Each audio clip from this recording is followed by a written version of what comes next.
English ഒരു ബാലികേറാ മലയാളത്തിൻ്റെ പുതിയ അധ്യായത്തിലേക്ക് എല്ലാവർക്കും സ്വാഗതം. നമ്മളിപ്പോൾ കുറച്ച് വീഡിയോകളിലായിട്ട് എങ്ങനെയാണ് സന്ദർഭോചിതമായിട്ട് ടെൻസുകൾ അല്ലെങ്കിൽ കാലത്തിനനുസരിച്ചും വചനത്തിനനുസരിച്ചും നമ്മൾ ഇംഗ്ലീഷ് പ്രായോഗികമായിട്ടും ശരിയായിട്ടും എങ്ങനെയാണ് എഴുതുന്നത് അല്ലെങ്കിൽ എങ്ങനെയാണ് സംസാരിക്കുന്നത് എന്നൊക്കെ വേണ്ടതിനുള്ള പരിശീലനമാണ് നമ്മൾ ചെയ്തുകൊണ്ടിരിക്കുന്നത്. അതുകൊണ്ട് തന്നെ ദൈനംദിന ജീവിതത്തിൽ പ്രായോഗികമായിട്ട് ഇംഗ്ലീഷ് ശരിയായിട്ട് എഴുതാനും സംസാരിക്കാനും ഒക്കെ ആഗ്രഹിക്കുന്നവരെ സംബന്ധിച്ച് ഈ വീഡിയോസൊക്കെ വളരെ പ്രധാനപ്പെട്ടതാണ്. അവരൊക്കെ ഈ വീഡിയോയിൽ പറയുന്ന കാര്യങ്ങൾ ശരിയായിട്ട് മനസ്സിലാക്കി ആത്മാർത്ഥമായിട്ടത് പ്രായോഗിക തലത്തിൽ കൊണ്ടുവരികയാണെങ്കിൽ തീർച്ചയായും അവരൊക്കെ ഭാവിയിൽ ഇംഗ്ലീഷ് വളരെ നല്ലവണ്ണം കൈകാര്യം ചെയ്യും എന്നുള്ള കാര്യത്തിൽ യാതൊരു വിധമായ സംശയവുമില്ല. അതുകൊണ്ട് ഈ വീഡിയോസൊക്കെ വളരെ കാര്യമായിട്ടെടുക്കുക. ഇത് ആദ്യം മുതൽ അവസാനം വരെ കാണുക. ഇതാദ്യമായിട്ടാണ് നിങ്ങൾ കാണുന്നതെങ്കിൽ തീർച്ചയായും നിങ്ങളിത് സബ്സ്ക്രൈബ് ചെയ്യുക. അതേപോലെ തന്നെ ഈ വീഡിയോയെ പറ്റി ഉള്ള അഭിപ്രായങ്ങൾ, സജഷൻസ് അവയൊക്കെ നിങ്ങൾ കമൻറ്റ് ചെയ്യുക. അങ്ങനെ സെൻറ്റൻസുകൾ സന്ദർഭങ്ങൾക്കനുസരിച്ച് ഉപയോഗിക്കുന്നതുമായി ബന്ധപ്പെട്ട് നമ്മൾ സിമ്പിൾ പ്രസൻറ്റ് ടെൻസും സിമ്പിൾ പാസ്റ്റ് ടെൻസും ആൾറെഡി പഠിച്ചു കഴിഞ്ഞു. അതിൻ്റെ തുടർച്ചയായിട്ട് ഇന്ന് നമ്മൾ ഈ വീഡിയോയിൽ കൂടി പഠിക്കാൻ പോകുന്നത് പ്രസൻറ്റ് കണ്ടിന്യൂസ് ടെൻസിൽ വരുന്ന സെൻറ്റൻസുകൾ ഏതൊക്കെ സന്ദർഭങ്ങളിലാണ് നിത്യജീവിതത്തിൽ ഉപയോഗിക്കുന്നതെന്നും ആ ടെൻസിൻ്റെ സ്വഭാവ സവിശേഷതകൾ എന്തെന്നുമാണ് ഈ വീഡിയോയിൽ കൂടി നമ്മൾ പഠിക്കാൻ പോകുന്നത്. പ്രസൻറ്റ് കണ്ടിന്യൂസ് ടെൻസുമായി ബന്ധപ്പെട്ടുള്ള സെൻറ്റൻസുകളിലേക്ക് കിടക്കാം. ആദ്യത്തെ sentence, they are playing cricket, he is running, Abu is writing a novel, he is acting in a film, I am waiting at the bus stop, the plane is landing on the field. ഇപ്പോൾ ഈ പറഞ്ഞ സെൻറ്റൻസുകൾ present continuous ടെൻസിലുള്ള സെൻറ്റൻസുകളാണ്. അത് നമ്മളുടെ നിത്യജീവിതവുമായി ബന്ധപ്പെട്ട് ഏതൊക്കെ സന്ദർഭങ്ങളിലാണ് ഉപയോഗിക്കുന്നതെന്ന് നമുക്ക് നോക്കാം. ആദ്യത്തെ സെൻറ്റൻസിൽ ദേ ആർ പ്ലേയിങ് ക്രിക്കറ്റ്, അവർ ക്രിക്കറ്റ് കളിച്ചുകൊണ്ടിരിക്കുന്നു. അതേപോലെ ഹീ ഈസ് റണ്ണിങ്, അവൻ ഓടിക്കൊണ്ടിരിക്കുന്നു. അപ്പോൾ അവർ ക്രിക്കറ്റ് കളിച്ചുകൊണ്ടിരിക്കുന്നു, അവൻ ഓടിക്കൊണ്ടിരിക്കുന്നു. ഇപ്പോൾ നമ്മൾ ഈ പറയുന്ന സമയത്ത് നമ്മൾ മലയാളത്തിലായാലും മനസ്സിലാക്കുന്നത് ഇപ്പോൾ നടന്നുകൊണ്ടിരിക്കുന്ന കാര്യങ്ങളാണ്. നമ്മൾ ക്രിക്കറ്റ് കളിക്കുന്ന കുട്ടികളെ കണ്ടുകൊണ്ട് പറയുകയാണ്, അവരതാ ക്രിക്കറ്റ് കളിച്ചുകൊണ്ടിരിക്കുന്നു, അത് അവൻ ഓടിക്കൊണ്ടിരിക്കുന്നു. അപ്പോൾ പ്ലേയിങ് അല്ലെങ്കിൽ റണ്ണിങ്, കളിച്ചുകൊണ്ടിരിക്കുന്നു, ഓടിക്കൊണ്ടിരിക്കുന്നു, ഇത് രണ്ടും തന്നെ ഇപ്പോൾ നടന്നുകൊണ്ടിരിക്കുന്ന പ്രവൃത്തിയാണ്. അപ്പോൾ ഏതെങ്കിലും ഒരു കാര്യം നമ്മൾ പറയുന്ന സമയത്ത് ചെയ്തുകൊണ്ടിരിക്കുകയാണ് അല്ലെ തുടർന്നുകൊണ്ടിരിക്കുകയാണെങ്കിൽ ആ ആശയം നമ്മൾക്ക് വ്യക്തമാക്കുന്നതിന് വേണ്ടി വെർബുകൾ അല്ലെങ്കിൽ ക്രിയകളുടെ ING രൂപം ഉപയോഗിക്കാം എന്നാണ് ഈ രണ്ട് സെൻറ്റൻസുകൾ കൂടി നമ്മൾ കണ്ടത്. ING രൂപം എന്ന് പറയുമ്പോൾ നമ്മൾ ടെൻസുകളെ പറ്റി present tense, past tense, present participle, past participle ഇവയെപ്പറ്റി പഠിച്ച വീഡിയോയിൽ വളരെ വിശദമായിട്ട് പഠിച്ചിട്ടുണ്ട്. പ്ലേയിങ്, റണ്ണിങ് എന്നൊക്കെ പറയുമ്പോൾ അതിനെ ഇംഗ്ലീഷിൽ പ്രസൻറ്റ് പാർട്ടിസിപ്പിൾ എന്നാണ് അറിയപ്പെടുന്നത്. അപ്പോൾ അവിടെ ദേ ആർ പ്ലേയിങ്, ദേ എന്നുള്ളത് സബ്ജക്റ്റാണ്. അത് കഴിഞ്ഞ് ആർ എന്ന ഓക്സിലറി വെർബാണ് അവിടെ വന്നിരിക്കുന്നത്. അതിനുശേഷമാണ് പ്ലേ എന്ന വെർബിൻ്റെ ING ഫോമായ അല്ലെങ്കിൽ പ്രസൻറ്റ് പാർട്ടിസിപ്പിൾ ഫോമായ പ്ലേയിങ് എന്ന് നമ്മൾ ഉപയോഗിച്ചിരിക്കുന്നത്. അപ്പോൾ ആർ പ്ലേയിങ് എന്നാണ് അവിടെ ഉപയോഗിച്ചിരിക്കുന്നത്. അപ്പോൾ ഇങ്ങനെ ING ഫോമിലുള്ള പ്രസൻറ്റ് പാർട്ടിസിപ്പിൾ ഫോമിലുള്ള ഈ വെർബുകൾ ഈസ്, ആർ, ആം ഇവയുടെ കൂടെ ചേർന്ന് വന്നുകൊണ്ട് ആശയങ്ങൾ വ്യക്തമാക്കാൻ ഉപയോഗിക്കുമ്പോൾ അവയെ നമ്മൾ ഇംഗ്ലീഷിൽ പ്രസൻറ്റ് കണ്ടിന്യൂസ് ടെൻസ് എന്നാണ് അറിയപ്പെടുന്നത്. അതായത് are plus play plus ING, are playing. അതേപോലെ ഈസ് പ്ലസ് റൺ എന്ന വെർബ്, അതിൻ്റെ കൂടെ INGയും കൂടെ ചേർക്കുമ്പോഴേ റണ്ണിങ് എന്നായി. അപ്പോൾ is plus running, is running എന്നായി. അതേപോലെ ഐ ആം റൈറ്റിംഗ്, ഞാൻ എഴുതിക്കൊണ്ടിരിക്കുകയാണ്. അവിടെ ഐ എന്നത് ഫസ്റ്റ് പേഴ്സൺ ആണ്, നമ്മൾ നേരത്തെ പഠിച്ചിട്ടുണ്ട്. അതുകൊണ്ടാണ് ആം എന്ന് വന്നത്. ആം പ്ലസ് റൈറ്റിംഗ്. അപ്പോൾ നമ്മൾ പറയുന്ന സമയത്ത് പ്രവൃത്തി നടന്നുകൊണ്ടേയിരിക്കുകയാണ്. അതേപോലെ തന്നെ അവയൊക്കെ തന്നെ ഓക്സിലറി വെർബുകളായ ഈസ്, ആം, ആർ വെർബിൻ്റെ പ്രസൻറ്റ് പാർട്ടിസിപ്പിൾ ഫോം അല്ലെങ്കിൽ ING ഫോമാണ് എല്ലായിടവും കടന്നു വന്നിരിക്കുന്നത്. അപ്പോഴാണ് നമ്മൾ ഇംഗ്ലീഷിൽ അവ പ്രസൻറ്റ് കണ്ടിന്യൂസ് ഫോമിലാണെന്ന് പറയുന്നത്. അപ്പോൾ അങ്ങനെ പ്രസൻറ്റ് കണ്ടിന്യൂസ് ടെൻസ് ഫോമിലുള്ള വാചകങ്ങൾ നമ്മൾ സംസാരിക്കുന്ന സമയത്ത് തുടർന്നുകൊണ്ടിരിക്കുന്ന പ്രവൃത്തിയെ കാണിക്കാൻ വേണ്ടി ഉപയോഗിക്കാം. അപ്പോൾ ക്രിക്കറ്റ് കളിച്ചുകൊണ്ടിരിക്കുന്നതായാലും അവൻ ഓടിക്കൊണ്ടിരിക്കുന്നതായാലും നമ്മൾ പറയുന്ന സമയത്ത് നടന്നുകൊണ്ടിരിക്കുന്ന പ്രവൃത്തിയാണ്. ഇനി അടുത്ത രണ്ട് സെൻറ്റൻസുകളിലേക്ക് വരാം. Abu is writing a novel, Abu ഒരു നോവൽ എഴുതിക്കൊണ്ടിരിക്കുന്നു. അതേപോലെ he is acting in a film, അദ്ദേഹം ഒരു പടത്തിൽ അഭിനയിച്ചു കൊണ്ടിരിക്കുന്നു. അവിടെ Abu is writing a novel. Abu ഒരു നോവൽ എഴുതിക്കൊണ്ടിരിക്കുകയാണ്. അബു ഒരു നോവൽ എഴുതിക്കൊണ്ടിരിക്കുകയാണെന്ന് പറയുമ്പോൾ യഥാർത്ഥത്തിൽ നമ്മൾ ഈ പറയുന്ന സമയത്ത് അബു നോവൽ എഴുതിക്കൊണ്ടിരിക്കുകയാകണമെന്നില്ല. അദ്ദേഹം ഈ ഇടയായിട്ട് അല്ലെങ്കിൽ ഇപ്പോൾ ഒരു നോവൽ എഴുതുന്നതിൻ്റെ വർക്കിലാണ്. ആ നോവൽ എഴുതിക്കൊണ്ടിരിക്കുകയാണെന്നുള്ള പ്രവൃത്തി ഇപ്പോൾ താൽക്കാലികമായിട്ട് തുടർന്നുകൊണ്ടിരിക്കുകയാണ്. അതേസമയം നമ്മൾ ഈ പറയുന്ന സമയത്ത് നോവൽ എഴുതിക്കൊണ്ടിരിക്കുകയുമല്ല. അതേപോലെ രണ്ടാമത്തെ സെൻറ്റൻസിലും he's acting in a film. അദ്ദേഹം ഒരു സിനിമയിൽ അഭിനയിച്ചുകൊണ്ടിരിക്കുകയാണ്. അങ്ങനെ അഭിനയിച്ചുകൊണ്ടിരിക്കുകയാണെന്ന് പറയുമ്പോഴും നമ്മൾ പറയുന്ന സമയത്ത് അഭിനയിച്ചുകൊണ്ടിരിക്കണമെന്നില്ല. ഈയിടെയായിട്ട് താൽക്കാലികമായിട്ട് അദ്ദേഹം ആ ഫിലിമിൻ്റെ വർക്കിലാണ്, ആ ആക്ടിങ് എന്ന ജോലി ചെയ്തുകൊണ്ടിരിക്കുകയാണ്. അപ്പോൾ നമ്മൾ പറയുന്ന സമയത്ത് ചെയ്തുകൊണ്ടിരിക്കുക അല്ലെങ്കിൽ പോലും ടെമ്പററി ആയിട്ട് നമ്മൾ ഏതെങ്കിലും ഒരു പ്രവൃത്തിയിൽ തുടർച്ചയായിട്ട് ഏർപ്പെട്ടുകൊണ്ടിരിക്കുകയാണെങ്കിൽ, ഇവിടെ നോവലായാലും ഫിലിമായാലും ഒറ്റയൊരു നിമിഷം കൊണ്ട് തീരുന്ന പ്രവൃത്തിയല്ല, എന്തായാലും താൽക്കാലികമായിട്ട് ആ പ്രവൃത്തി തുടർന്നുകൊണ്ടിരിക്കുകയാണ്. അങ്ങനെ ടെമ്പററി ആയിട്ട് അല്ലെങ്കിൽ താൽക്കാലികമായിട്ട് നമ്മൾ ഏതെങ്കിലും പ്രവൃത്തിയിൽ ഏർപ്പെട്ടിരിക്കുന്നുണ്ടെങ്കിൽ അത് തുടർന്നുകൊണ്ടിരിക്കുകയാണെങ്കിൽ നമ്മൾ പറയുന്ന സമയത്ത് ആ പ്രവൃത്തി ചെയ്യുന്നില്ലെങ്കിൽ പോലും അതിനെ കാണിക്കുന്നതിന് വേണ്ടി നമ്മൾക്ക് ഓക്സിലറി വെർബ് പ്ലസ് വെർബിൻ്റെ ING ഫോമായ പാസ്റ്റ് പാർട്ടിസിപ്പിൾ ഫോം ചേർത്ത് ആശയം വ്യക്തമാക്കാമെന്നാണ് ആ രണ്ട് സെൻറ്റൻസുകൾ കൂടി നമുക്ക് മനസ്സിലാകുന്നത്. ഇവിടെ അബു, ഹി ഇവ രണ്ടും അതാത് സെൻറ്റൻസുകളിലെ സബ്ജക്റ്റുകളാണ്. അപ്പോൾ സബ്ജക്റ്റ് അതേപോലെ തന്നെ പേഴ്സൺസിനും വചനത്തിനും അനുസരിച്ച് ഓക്സിലറി വെർബുകൾ. ഇവിടെ അബു, ഹി ഇവയൊക്കെ തന്നെ നമ്മൾ നേരത്തെ വീഡിയോയിൽ പഠിച്ചിട്ടുള്ളതുപോലെ തേർഡ് പേഴ്സണിലുള്ള ഏകവചനമാണ്. അതുകൊണ്ട് ഈസ് റൈറ്റിംഗ്, ഈസ് ആക്ടിങ് എന്നൊക്കെയാണ് അവയ്ക്ക് മുന്നിലായിട്ട് നമ്മൾ ഉപയോഗിച്ചിരിക്കുന്നത്. അതേസമയം നമ്മൾ സിമ്പിൾ പ്രസന്റ് ടെൻസ് പഠിച്ചത് വെച്ച് നോക്കുമ്പോൾ അവിടെ അതുമായി ബന്ധപ്പെടുത്തി പറയുകയാണെങ്കിൽ Abu rights novel. Abu novel എഴുതുന്നു. അബു നോവൽ എഴുതുന്നു എന്ന് പറയുമ്പോൾ അദ്ദേഹത്തിൻ്റെ അത് ഹാബിറ്റിൻ്റെ ഭാഗമാണ്. അങ്ങനെയുള്ള സന്ദർഭങ്ങളിൽ നമ്മൾക്ക് സിമ്പിൾ പ്രസന്റ് ടെൻസ് ഉപയോഗിക്കാം. ഇവിടെ Abu is writing a novel. അദ്ദേഹം ഒരു നോവൽ എഴുതിക്കൊണ്ടിരിക്കുകയാണ്. ആ പ്രവൃത്തിയിൽ ഇപ്പോൾ താൽക്കാലികമായി നിരന്തരം ഏർപ്പെട്ടുകൊണ്ടിരിക്കുകയാണ്. അതാണ് സിമ്പിൾ പ്രസന്റ് ടെൻസും പ്രസന്റ് കണ്ടിന്യൂസ് ടെൻസും ഉപയോഗിക്കുമ്പോഴുണ്ടാകുന്ന വ്യത്യാസം. അടുത്ത സെൻറ്റൻസുകളിലേക്ക് വരാം. I am waiting at the bus stop. The plane is landing on the field. I am waiting at the bus stop എന്ന് പറയുമ്പോൾ ഞാൻ ബസ് സ്റ്റോപ്പിൽ കാത്തു നിൽക്കുകയാണ്. ഞാൻ ബസ് സ്റ്റോപ്പിൽ കാത്തു നിൽക്കുകയാണെന്ന് പറയുമ്പോൾ ഈ പറയുന്ന സമയത്ത് തുടർന്നുകൊണ്ടിരിക്കുന്ന പ്രവൃത്തി തന്നെയാണ്. പക്ഷേ ഇപ്പോൾ തുടർന്നുകൊണ്ടിരിക്കുന്ന പ്രവൃത്തി എന്നതിലുപരി നമ്മൾക്ക് അവിടെ പ്രാധാന്യം ആ സിറ്റുവേഷനാണ്, ആ സാഹചര്യമാണ്. നമ്മൾ അവിടെ നിന്നുകൊണ്ട് നമ്മൾ ബസ് കാത്തു നിൽക്കുകയാണെന്ന് മറ്റൊരു വ്യക്തിയോട് പറയുകയാണ്. ആ വ്യക്തി ചോദിക്കുകയാണ്, ഞാൻ എവിടെ നിൽക്കുകയാണ്? അപ്പോൾ ഞാൻ പറയുകയാണ്, ഞാനിവിടെ ബസ് സ്റ്റോപ്പിൽ വെയിറ്റ് ചെയ്യുകയാണ്. അപ്പോൾ അങ്ങനെ സാഹചര്യത്തിന് കൂടുതൽ പ്രാധാന്യമുള്ള ഇപ്പോൾ ടെമ്പററി ആയിട്ട് താൽക്കാലികമായിട്ട് തുടർന്നുകൊണ്ട് ഇരിക്കുന്ന പ്രവൃത്തിയെ കാണിക്കുന്നതിനും നമ്മൾക്ക് ഈ പറഞ്ഞതുപോലെ സബ്ജക്റ്റ്, അതിനുശേഷം ഓക്സിലറി വെർബായ ആം, ഈ പറഞ്ഞതുപോലെ നമ്മൾക്ക് പ്രസന്റ് കണ്ടിന്യൂസ് ടെൻസ് ഉപയോഗിക്കാമെന്നാണ് ഈ രണ്ട് സെൻറ്റൻസിൽ കൂടിയും വ്യക്തമാകുന്നത്. അതേപോലെ തന്നെയാണ് അടുത്ത സെൻറ്റൻസിലും the plane is landing on the field. Plane എയർഫീൽഡിൽ ലാൻഡ് ചെയ്തുകൊണ്ടിരിക്കുകയാണ്. അപ്പോൾ പ്ലെയിൻ ഫീൽഡിൽ ലാൻഡ് ചെയ്തുകൊണ്ടിരിക്കുകയാണെന്ന് പറയുമ്പോൾ ആ പ്ലെയിൻ ലാൻഡ് ചെയ്യുക എന്ന പ്രവൃത്തിക്ക്, ആ സിറ്റുവേഷന് വളരെയധികം പ്രാധാന്യമുണ്ട്. പ്ലെയിൻ ലാൻഡ് ചെയ്യുമ്പോൾ വളരെ സെൻസിറ്റീവായിട്ടുള്ള ഒരു സിറ്റുവേഷനാണ്. അത് വളരെ കറക്റ്റായിട്ട് ലാൻഡ് ചെയ്യണം. അതിൽ യാത്രക്കാരുണ്ട്. അപ്പോൾ അവരുടെയൊക്കെ ജീവൻ വളരെ വിലപ്പെട്ടതാണ്.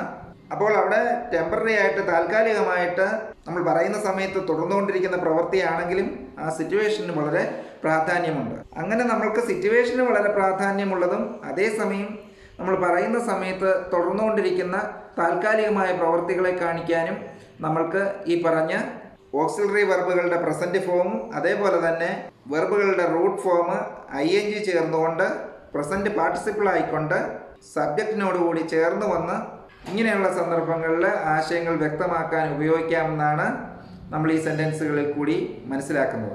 അപ്പോൾ ഈ പറഞ്ഞ പ്രസന്റ് കണ്ടിന്യൂസ് ഫോം നമ്മളിപ്പോൾ പറയുന്ന സമയത്ത് ഏതെങ്കിലും പ്രവൃത്തി തുടർന്നുകൊണ്ടിരിക്കുകയാണെങ്കിൽ അത് കാണിക്കുന്നതിന് ഉപയോഗിക്കാം. അതേപോലെ തന്നെ നമ്മൾ ടെമ്പററി ആയിട്ട് ഏതെങ്കിലും കാര്യം, താൽക്കാലികമായിട്ട് ഏതെങ്കിലും കാര്യം തുടർച്ചയായിട്ട് ചെയ്യുന്നുണ്ടെങ്കിൽ അത് നമ്മൾ സംസാരിക്കുന്ന സമയത്ത് ചെയ്യുന്നില്ലെങ്കിൽ പോലും അവ വ്യക്തമാക്കുന്നതിന് വേണ്ടിയും നമ്മൾക്ക് ഈ പറഞ്ഞ പ്രസന്റ് കണ്ടിന്യൂസ് ടെൻസ് ഫോം ഉപയോഗിക്കാമെന്നാണ് Abu is writing a novel, he is acting in a film എന്നതിൽ കൂടി വ്യക്തമാകുന്നു.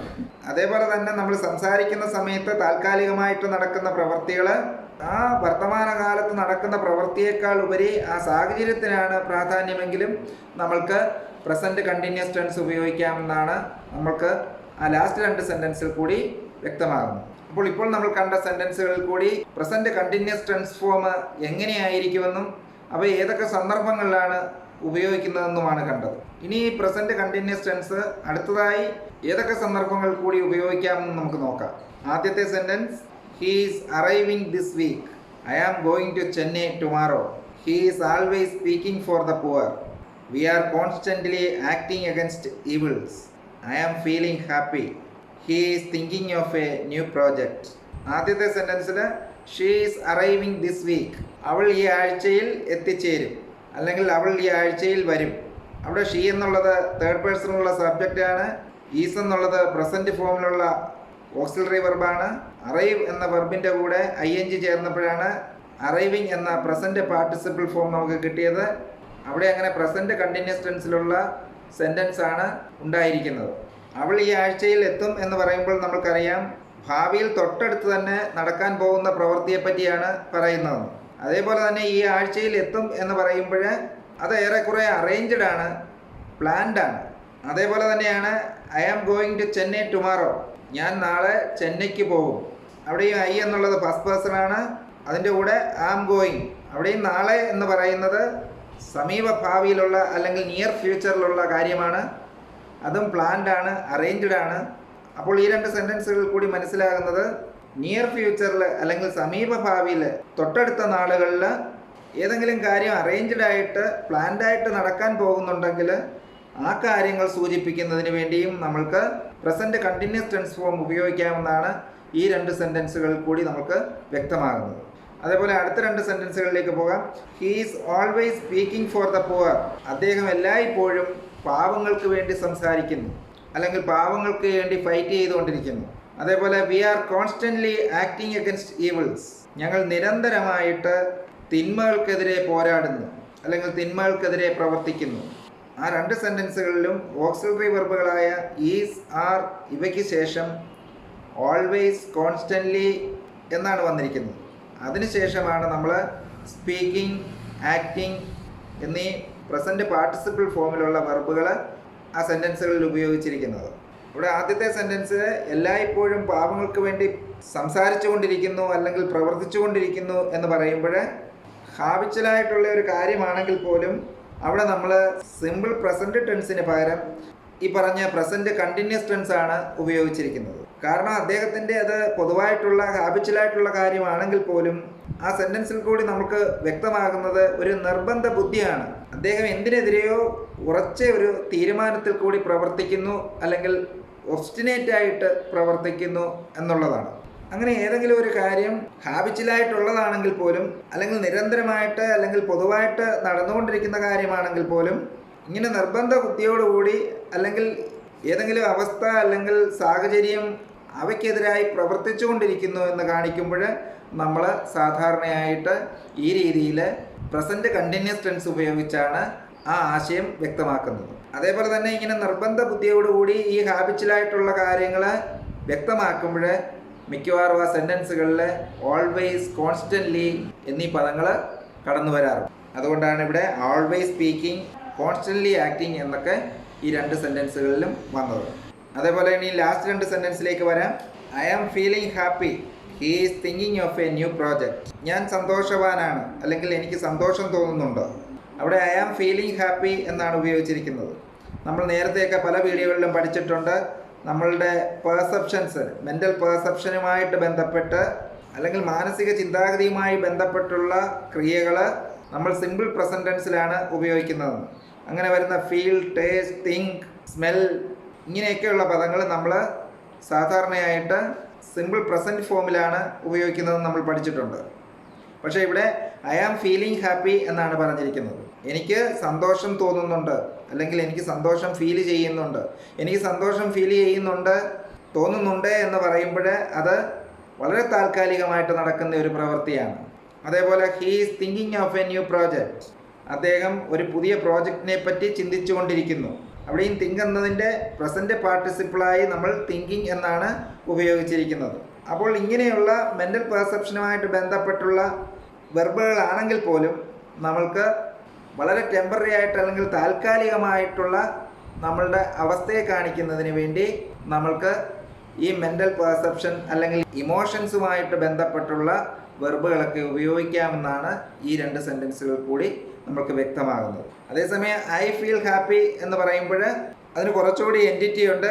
അതായത് അത് നൈമിഷികമായി നടക്കുന്ന കാര്യമാവണമെന്നില്ല, പൊതുവായിട്ടുള്ള ആ വ്യക്തിയുടെ അവസ്ഥയാണ് ആ സെൻറ്റൻസിൽ കൂടി നമുക്ക് വ്യക്തമാകുന്നത്. അതേസമയം ഇവിടെ വളരെ മൊമെൻ്ററി ആയിട്ടുള്ള അവസ്ഥയെ കാണിക്കുന്നതിന് വേണ്ടിയാണ് നമ്മൾ ഈ മെൻ്റൽ പെർസെപ്ഷൻ അല്ലെങ്കിൽ ഇമോഷനുമായിട്ട് ബന്ധപ്പെട്ടുള്ള വെർബുകൾ ING ഫോമിൽ ഉപയോഗിച്ചിരിക്കുന്നു. അങ്ങനെ വളരെ മൊമെൻ്ററി ആയിട്ടുള്ള അല്ലെങ്കിൽ ടെമ്പററി ആയിട്ടുള്ള ഈ പറഞ്ഞ രീതിയിലുള്ള വെർബുകൾ ING ഫോം ചേർത്ത് പ്രസൻറ്റ് പാർട്ടിസിപ്പിൾ ആക്കിക്കൊണ്ട് പ്രസൻറ്റ് കണ്ടിന്യൂസ് ടെൻസിൽ ഉപയോഗിക്കാമെന്നാണ് ഈ പറഞ്ഞ ലാസ്റ്റ് രണ്ട് സെൻറ്റൻസിൽ കൂടി നമുക്ക് വ്യക്തമാകുന്നത്. അപ്പോൾ ഈ സെൻറ്റൻസുകൾ കൂടി നമുക്ക് വ്യക്തമായത് ഏതെങ്കിലും ഒരു അറേഞ്ച്ഡ് ആയിട്ടുള്ള കാര്യം, പ്ലാൻഡ് ആയിട്ടുള്ള കാര്യം സമീപഭാവിയിൽ നടക്കാൻ പോകുന്നുണ്ടെങ്കിൽ ആ കാര്യങ്ങൾ സൂചിപ്പിക്കുന്നതിന് വേണ്ടി നമ്മൾക്ക് പ്രസൻറ്റ് കണ്ടിന്യൂസ് ഫോം ഉപയോഗിക്കാമെന്നാണ് ആദ്യത്തെ രണ്ട് സെൻറ്റൻസിൽ കൂടി നമുക്ക് വ്യക്തമാകുന്നത്. അതേപോലെ തന്നെ ഹാബിച്വലായിട്ട് അല്ലെങ്കിൽ നമ്മൾ പിന്തുടർന്നു വരുന്ന കാര്യങ്ങളാണെങ്കിൽ പോലും അവ നിർബന്ധ ബുദ്ധിയോടെയുള്ള കാര്യങ്ങളാണ്, അല്ലെങ്കിൽ ഏതെങ്കിലും വ്യവസ്ഥ അല്ലെങ്കിൽ സാഹചര്യത്തിന് എതിരായിട്ട് ആണ് അത് ആവർത്തിച്ചുകൊണ്ടിരിക്കുന്നതെങ്കിൽ അങ്ങനെയുള്ള കാര്യങ്ങൾ വ്യക്തമാക്കുന്നതിന് വേണ്ടി നമ്മൾക്ക് പ്രസൻറ്റ് കണ്ടിന്യൂസ് ഫോം ഉപയോഗിക്കാമെന്നാണ് അടുത്ത രണ്ട് സെൻറ്റൻസിൽ കൂടി നമ്മൾക്ക് വ്യക്തമാകുന്നത്. അങ്ങനെയുള്ള സെൻറ്റൻസുകളിൽ എപ്പോഴും ഓൾവേസ്, കോൺസ്റ്റൻ്റ്ലി എന്നൊക്കെയുള്ള പദങ്ങൾ വെർബിൻ്റെ പ്രസൻറ്റ് പാർട്ടിസിപ്പിൾ ഫോമുമായിട്ട് ചേർന്ന് വരാറുണ്ട്. അതുകൊണ്ടാണ് ഓൾവേസ് സ്പീക്കിംഗ്, കോൺസ്റ്റൻ്റ്ലി ആക്ടിങ് എന്നൊക്കെ ആ സെൻറ്റൻസുകളിൽ കടന്നു വന്നത്. അതേപോലെ തന്നെ വളരെ ടെമ്പററി ആയിട്ട്, വളരെ താൽക്കാലികമായിട്ട് അല്ലെങ്കിൽ നൈമിഷികമായിട്ടുള്ള സന്ദർഭങ്ങളെ പറ്റി പറയുമ്പോൾ നമുക്ക് മെൻ്റൽ പെർസെപ്ഷനുമായിട്ട് ബന്ധപ്പെട്ടുള്ള അല്ലെങ്കിൽ ഇമോഷൻസുമായിട്ട് ബന്ധപ്പെട്ടുള്ള വെർബുകളുടെ കൂടെ ING ചേർത്ത് ഉപയോഗിക്കാമെന്നാണ് ലാസ്റ്റ് രണ്ട് സെൻറ്റൻസിൽ കൂടി നമുക്ക് വ്യക്തമാകുന്നത്. അങ്ങനെയുള്ള വെർബുകൾ സാധാരണയായിട്ട് നമ്മൾ സെൻറ്റൻസുകളിൽ സിമ്പിൾ പ്രസൻറ്റ് ടെൻസ് ഫോമിലാണ് ഉപയോഗിക്കാറുള്ളത്. അപ്പോൾ നമ്മൾ ഈ വീഡിയോയിൽ കൂടി പഠിച്ചത് പ്രസൻറ്റ് കണ്ടിന്യൂസ് ടെൻസിൻ്റെ സ്വഭാവം എന്താണെന്നും ഈ പറഞ്ഞ പ്രസൻറ്റ് കണ്ടിന്യൂസ് ഫോമുകൾ നിത്യജീവിതത്തിൽ നമ്മൾ ആശയങ്ങൾ വ്യക്തമാക്കുമ്പോൾ ഏതൊക്കെ സന്ദർഭങ്ങളിലാണ് ഉപയോഗിക്കുന്നതെന്നുമാണ്. അപ്പോൾ നമ്മൾ ഈ വീഡിയോയിൽ കൂടി പഠിച്ച കാര്യങ്ങൾ ഒന്നുകൂടി ഒന്ന് സമ്മപ്പ് ചെയ്യാം. ഇപ്പോൾ നമ്മൾ സംസാരിച്ചു കൊണ്ടിരിക്കുമ്പോൾ തുടരുന്ന പ്രവൃത്തികൾ നമ്മൾക്ക് പ്രസൻറ്റ് കണ്ടിന്യൂസ് ടെൻസിലൂടെ വ്യക്തമാക്കാമെന്ന് നമ്മൾ പഠിച്ചു. അതേപോലെ തന്നെ നമ്മൾ താൽക്കാലികമായിട്ട് തുടർന്നുകൊണ്ടിരിക്കുന്ന ഒരു പ്രവൃത്തിയെ കാണിക്കുന്നതിന് വേണ്ടി നമുക്ക് പ്രസൻറ്റ് കണ്ടിന്യൂസ് ടെൻസ് ഫോം ഉപയോഗിക്കാമെന്ന് കണ്ടു. അതുകൊണ്ടാണ് Abu is writing a novel എന്നൊക്കെ നമ്മൾ ഉപയോഗിച്ചത്. അതേപോലെ തന്നെ നമ്മൾ പറയുന്ന സമയത്ത് തുടർന്നുകൊണ്ടിരുന്ന പ്രവൃത്തിയാണെങ്കിലും അവിടെ നമ്മളുടെ അപ്പോഴത്തെ അവസ്ഥ അല്ലെങ്കിൽ ആ തുടരുന്ന പ്രവൃത്തിയുടെ പ്രാധാന്യം എടുത്തു കാണിക്കേണ്ട സമയത്തും നമ്മൾക്ക് പ്രസൻറ്റ് കണ്ടിന്യൂസ് ടെൻസ് ഉപയോഗിക്കാമെന്ന് കണ്ടു. അവിടെ നമ്മൾ പറയുന്ന സമയത്താണ് കാര്യങ്ങൾ നടക്കുന്നത്, പക്ഷേ അതിലുപരി ആ സാഹചര്യത്തിനാണ് അവിടെ പ്രാധാന്യം. അങ്ങനെയുള്ള സന്ദർഭങ്ങളിൽ നമ്മൾക്ക് പ്രസൻറ്റ് കണ്ടിന്യൂസ് ടെൻസ് ഫോം ഉപയോഗിക്കാമെന്ന് നമ്മൾ കണ്ടു. പിന്നീട് നമ്മൾ കണ്ടത് നിയർ ഫ്യൂച്ചറിൽ അല്ലെങ്കിൽ സമീപ ഭാവിയിൽ വളരെ അറേഞ്ച്ഡ് ആയിട്ട് നടക്കാനിരിക്കുന്ന കാര്യങ്ങളെ കാണിക്കുന്നതിന് വേണ്ടി നമ്മൾക്ക് പ്രസൻറ്റ് കണ്ടിന്യൂസ് ഫോം ഉപയോഗിക്കാമെന്ന് കണ്ടു. പിന്നീട് വളരെ ഹാബിച്വലായിട്ട് തുടരുന്ന ഒരു കാര്യമാണെങ്കിലും ഏതെങ്കിലും ഒരു ഒബ്സ്റ്റിനേറ്റ് ഹാബിറ്റിനെ കാണിക്കാൻ വേണ്ടി അല്ലെങ്കിൽ ഏതെങ്കിലും ഒരു നിർബന്ധ ബുദ്ധിയോടെയുള്ള കാര്യങ്ങളെ കാണിക്കുന്നതിന് വേണ്ടി നമ്മൾക്ക് സിമ്പിൾ പ്രസൻറ്റിന് പകരം പ്രസൻറ്റ് കണ്ടിന്യൂസ് ടെൻസ് ഉപയോഗിക്കാമെന്ന് നമ്മൾ കണ്ടു. അതേപോലെ തന്നെ മെൻ്റൽ പെർസെപ്ഷൻ അല്ലെങ്കിൽ ഇമോഷനുമായിട്ട് ബന്ധപ്പെട്ടുള്ള വെർബുകളുടെ കൂടെ അവ നൈമിഷികമായിട്ടാണ് അല്ലെങ്കിൽ വളരെ ടെമ്പററി ആയിട്ടുള്ള കാര്യങ്ങളാണെങ്കിൽ അവയെ കാണിക്കുന്നതിന് നമ്മൾക്ക് സിമ്പിൾ പ്രസൻറ്റിന് പകരം ആ വെർബുകളുടെ ING ഫോം ഓക്സിലറി വെർബുകളായ ഈസ്, ആർ, ആം ഇവയുടെ കൂടെ ചേർത്ത് ഉപയോഗിക്കാമെന്ന് നമ്മൾ കണ്ടു. അപ്പോൾ ഈ വീഡിയോയിൽ കൂടിയൊക്കെ നമ്മൾ പഠിക്കുന്ന കാര്യങ്ങൾ ഇംഗ്ലീഷ് ശരിയായിട്ട് സംസാരിക്കാനും എഴുതുന്നതിനുമൊക്കെയുള്ള ആത്മവിശ്വാസം വർദ്ധിപ്പിക്കുന്നതുമായി ബന്ധപ്പെട്ട് വളരെ പ്രധാനപ്പെട്ടതാണ്. അങ്ങനെ നിങ്ങൾക്ക് ഇത് വളരെ പ്രധാനപ്പെട്ടതാണെന്ന് തോന്നുന്നുണ്ടെങ്കിൽ തീർച്ചയായും ഇത് മറ്റുള്ളവർക്കും ഷെയർ ചെയ്ത് കൊടുക്കുക. അതേപോലെ തന്നെ ടെൻസുകൾക്ക് ഉപരി ഈ സാഹചര്യങ്ങൾക്കനുസരിച്ച് ഈ ഫോമുകൾ ഉപയോഗിച്ചുകൊണ്ട് അങ്ങനെ പ്രായോഗികമായിട്ട് ഇംഗ്ലീഷിനെ സമീപിച്ചുകൊണ്ട് നമുക്ക് ഇംഗ്ലീഷിനെ ഒരു ബാലികേറാമലെ അല്ലാതെയാക്കാം.